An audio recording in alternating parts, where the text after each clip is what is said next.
आज बिट्टू की परीक्षा का परिणाम आने वाला था, लेकिन वो बहुत डरा हुआ और उदास था।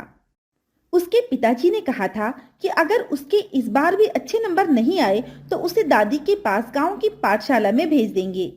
बिट्टू शहर में अपने माता पिता के साथ रहता था और 6वीं कक्षा में पढ़ाई करता था, लेकिन पढ़ाई में ध्यान ना रहने के कारण वो अच्छे नंबर नहीं ला पाता था।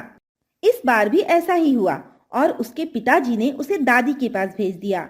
मेरा बिट्टू आ गया, अब तो यहीं रहकर पढ़ाई करना।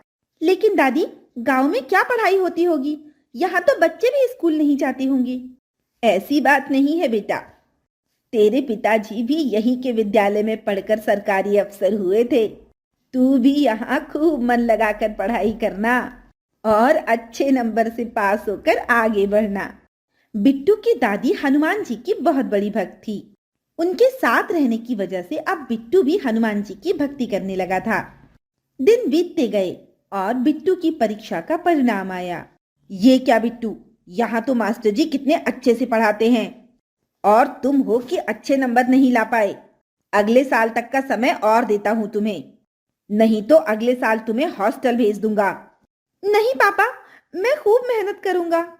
बिट्टू के पापा शहर वापस लौट जाते हैं और बिट्टू खेतों पर आ जाता है।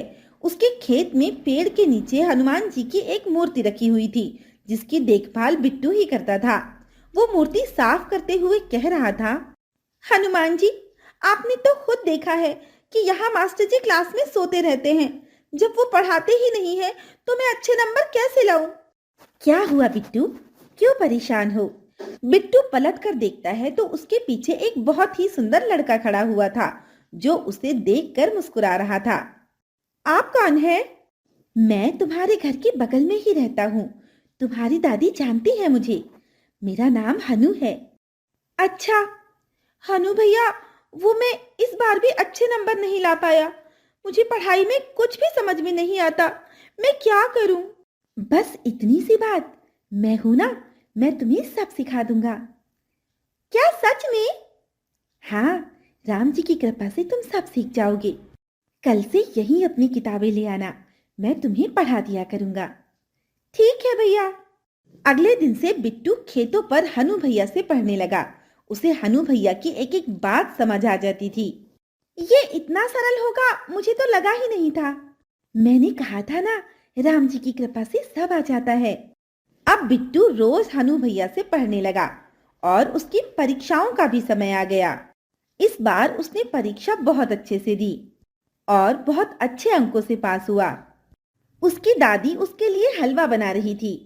दादी, एक कटोरी हलवा हनु भैया के लिए भी देना। हनु भैया, वो कौन है? मेरे अच्छे नंबरों के पीछे उन्हीं का हाथ है। अगर वो मुझे नहीं पढ़ाते तो मैं कभी पास नहीं हो पाता। अच्छा, तो उन्हें घर बुला लो, मैं भी तो मिलूं उनसे। बिल्कुल दादी, उन्होंने तो कहा था कि आप उनको जानती हो और वो हमारे घर के बगल में ही रहते हैं। हमारे घर के बगल में कोई घर नहीं है, बल्कि हनुमान जी का मंदिर है। वहां कौन रहता है भला? दादी की बात सुनकर वो सोच में पड़ जाता है और फिर दादी से एक कटोरी हलवा लेकर सीधा मंदिर में आ जाता है। हनु भैया, आप कहाँ हो? देखो, मैं आपके लिए हलवा लाया हूँ। इतना कहते ही हनुमान जी की मूर्ति से हनु भैया प्रकट हो जाते हैं और मुस्कुराने लगते हैं। बिट्टू की आंखों में आंसू आ जाते हैं और वो आंसू भरी आंखों से कहता है, आपने मेरी मदद की, हनुमान जी ने मुझे पढ़ाया।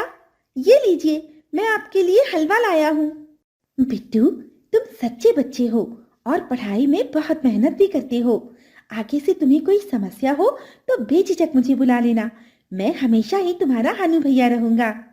इतना कहकर हनुमान जी अंतर्ध्यान हो गए और अब बिट्टू मंदिर में ही बैठकर पढ़ाई करने लगा। उसे कोई भी समस्या होती तो वह बस आंखें बंद करता और उसे हल मिल जाता। इस तरह हनुमान जी ने स्वयं बिट्टू को पढ़ाया और बिट्टू बड़ा होकर सरकारी अफसर बना।